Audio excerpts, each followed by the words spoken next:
தர்கா தரப்புல அப்பியர் ஆனவங்க எல்லாம் வந்து எல்லாம் எங்களுக்கு ஒரு சின்ன பதட்டத்தை உருவாக்கும் தானே, பக்கத்துல தர்காவும் இருக்கு, இதை பண்றது அவங்க பேசியிருந்தாங்கல்ல சார், அதை சொல்றேன். அவங்க அந்த மாதிரி பதட்டத்தை ஏற்படுத்துற மாதிரி இருக்கெல்லாம் ஒன்றும் சொல்லல. ஏற்கனவே அந்த தூரம் அதனுடைய விவகாரங்களை பத்தி தான் அவங்க சொல்லியிருக்காங்க. அதெல்லாம் நீதியரசர் அவர்களே கேள்வி கேட்கும்போது அதெல்லாம் சரியாயிடுச்சு.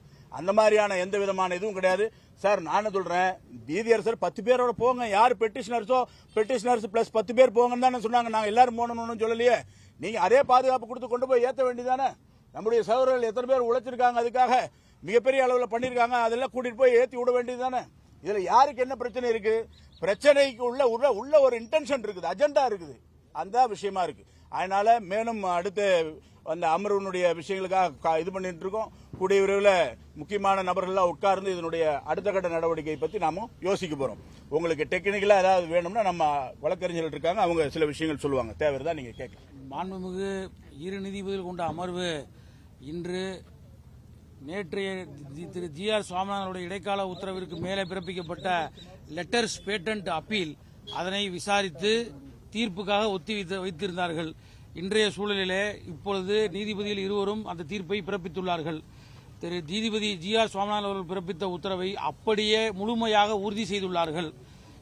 அந்த சிஏஎஸ்எஃப் பற்றிய கேள்விக்கு தெளிவாக காவல்துறை, தமிழக காவல்துறை நமது நீதிமன்ற உத்தரவினை சரிவர செயல்படுத்த தவறியதால் அதனால் சிஎஸ்எஃப் பயன்படுத்தி அந்த உத்தரவை நிறைவேற்ற வேண்டும் என்று கூறியிருந்தது சரிதான் என்றும் சொல்லிவிட்டார்கள்.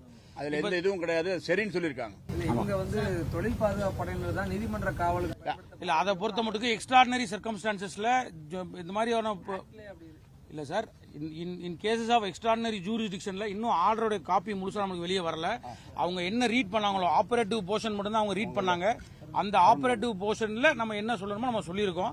இப்போ என்டையர் ஆர்டர் படிச்ச பின்னாடி இன்னும் நீங்க கேட்கக்கூடிய கேள்விகளுக்கு தெளிவான விளக்கங்களை கொடுத்துக்கிறோம். இல்ல, இன்றைக்கு அவங்களுடைய இடைக்கால உத்தரவு பிறப்பிக்கப்பட்டு அதுக்கு மேல மேல்முறையீடு அவசரமா செய்யப்பட்டிருந்தனால நம்ம காவல்துறையோ தமிழக அரசோ நீதிமன்ற தீர்ப்பை மதிக்காம இருந்தாலும் கூட நாங்க அனைவரும் நீதிமன்றத்துக்கு முக்கிய தீர்ப்புக்கும் அதுக்கான மரியாதை கொடுக்கும் பட்சத்தில் நேற்று அங்கிருந்து இந்த வழக்குக்காக தான் அங்கிருந்து கலைஞ்சு வந்தோம். சட்டப்படி நம்ம அந்த வழக்கை சந்திப்போம், அதுல உத்தரவு என்னன்றதை பெற்றுட்டு நம்ம அதை முறைப்படி ஏற்றுவோம்னு நாங்கள் முடிவு பண்ணியிருந்தோம்.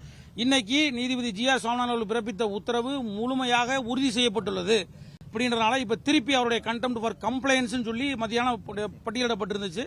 அந்த வழக்கு இந்த இரு அமர்வு நீதிபதிகளுடைய தீர்ப்புக்காக ஒத்திவைக்கப்பட்டிருக்கு. இப்ப இந்த தீர்ப்பு வந்தனால திருப்பி நீதிபதி சி.ஆர். சுவாமிநாதன் முன்னாடி அந்த கண்டெம்ட் ஃபார் ரிப்போர்ட்டிங் கம்ப்ளைண்ட்ஸ் வழக்கு விசாரிக்கப்படும். அதுக்காக தான் நாங்கள் எல்லாருமே காத்துட்டு இருக்கோம். அந்த உத்தரவு இல்ல, அந்த உத்தரவு நீதிபதி இந்த வாரம் முழுக்கவே கார்த்திகை மாதம் தான். அதனால கார்த்திகை மாதத்தில் ஏத்துறதுக்கான சாஸ்திரங்கள் படியும் ஒன்றும் பிரச்சனை இல்லை, தாராளமாக ஏற்ற முடியும். ஏத்தணும் அப்படிங்கறதா எங்களுடைய கோரிக்கை. அதனுடைய வேலைகள் மற்ற விஷயங்கள் சட்ட ரீதியாக அணுகல் விஷயங்கள் இருக்குது. நிச்சயமாக ஏற்றப்படும். அதுல எந்த விதமான இரண்டாவது கருத்து சிந்தனைக்கு இடமில்லை. நல்லது.